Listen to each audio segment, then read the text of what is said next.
On April 18, 1942, the Doolittle Raiders took off from a U.S. aircraft carrier in the Pacific Ocean and made the first attack on Japan by Americans in World War II. These brave men trained at the Columbia Army Air Base. 24 airplanes and 24 crews to begin training for this secret mission against Japan.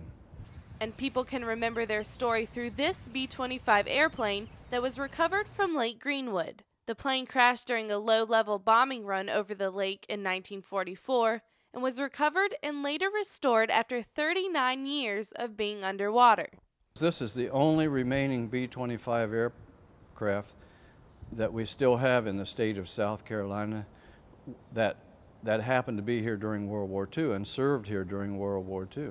The South Carolina Historic Aviation Foundation will hold an event on April 21st celebrating the Raiders.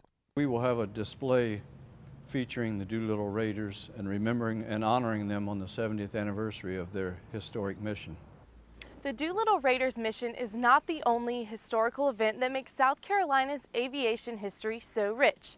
The Curtiss Wright hangar where the event will take place also has a history of its own, and people are working to keep it around.